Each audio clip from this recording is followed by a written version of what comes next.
More often than not, it seems our computers kick the bucket without any kind of clear advanced warning. Thor might say otherwise, but to the rest of us, that's how it feels.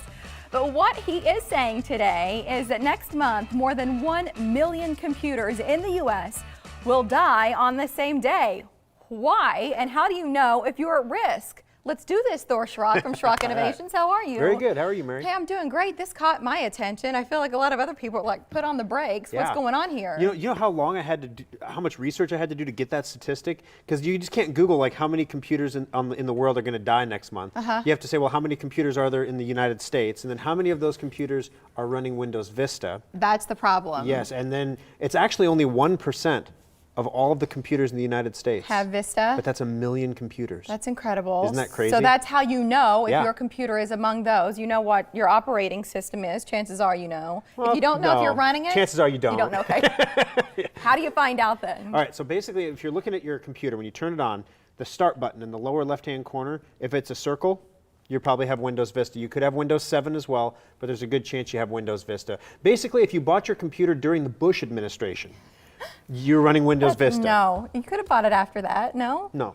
Really? Because then they had Windows Vista, and then Windows 7 was basically like the third service pack for Vista. We didn't want to call it Vista anymore. Okay. So they said Windows 7, and then Windows 8, and so on. But why would that even happen? I don't understand the significance of that operating system to the point that it renders all of these computers useless. Gotcha. So this last Tuesday, we had another what Microsoft calls Patch Tuesdays. So the second Tuesday of every month, all the patches come down that close up all the new vulnerabilities that have been found in the previous month. Well, next month on April 11th, that will be the final Patch Tuesday for Windows Vista. After that, Microsoft will no longer release any security patches for Vista. So you could continue, there's not a master like, it's not going to just turn off. But your computer, the longer you use it, the more likely it's going to be that you're going to be chronically infected with viruses and malware. The same reason why you can't run Windows XP on the internet anymore. So all of those patches that would fix those loopholes, it allows the bad guys in with the viruses and the whole thing, and then that's where either your stuff's compromised or it just slows down and stops working. Well, yeah, and the problem you're going to have is, you get infected, so you take it into a shop like Schrock, and we've removed the infections. You can't do anything to patch. Well, we can fix it, but we send you back out the door again, and you're just going to get reinfected again.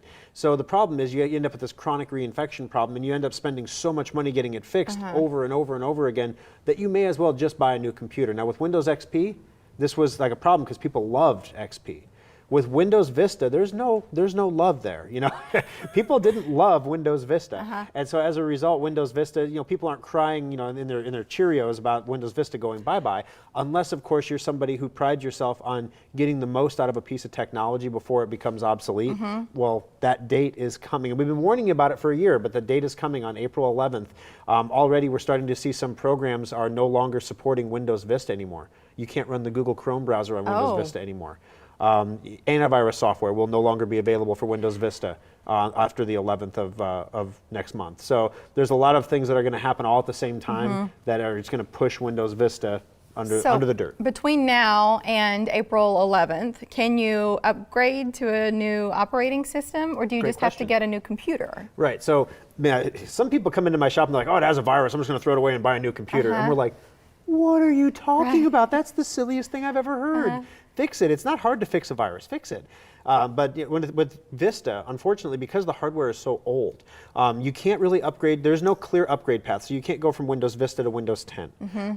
So you have to wipe it and start over. But the hardware inside the computer is usually not compatible. Can't support the new stuff anyway, so even if you wanted to upgrade, it wouldn't make a whole lot of sense. Yep, and it's getting harder to find Windows 7 licenses as well. So then what if, all right, you're listening and you're like, God, dadgummit, now I guess what I'm hearing is I need a new PC.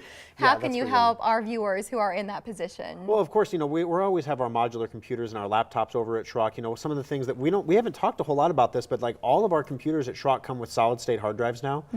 So that's everything from our $500 entry-level models all the way up to the, the big bad guys. So Yeah. they all have solid state hard drives in them. Whereas if you go to like, Dell or HP or go to the box store, you're going to start at about $800 for that. So What's the it's not as benefit to me? expensive. Well, and for people who don't understand why that's a bonus and why that would cost them big bucks to get that sort of upgrade if they were maybe customizing a computer on a known website or something. Why do I want solid state? What does it do for me? Gotcha. A solid state hard drive dramatically increases the performance of your computer. So let's say you have your old Windows Vista computer and it's running slow and it wasn't going to die next month, because you wouldn't want to do this if it was going to die.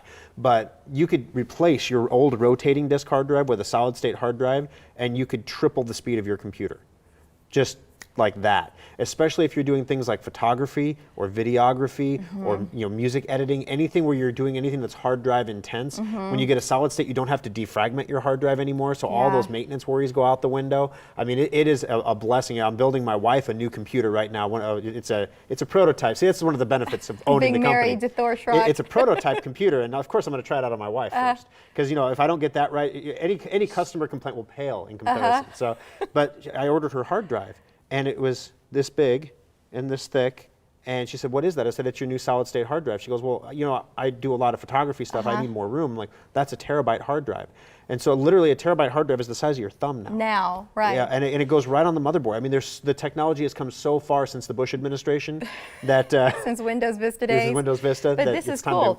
That's what you get with Schrock Innovations, where it's sort of you want to compare apples to apples. So if you're going into stores and you're looking at those little info cards that have 3 or 4 bullet points on them, you very rarely will see solid state hard drive or some of the other features that you get with all of the computers at Schrock Innovations. So if you feel like it's time to upgrade, whether your computer's running Windows Vista or something else, and you're just like, yeah, I think I'm ready to do this, give them a call or swing by any of the service centers between Omaha, Papillion, or Lincoln.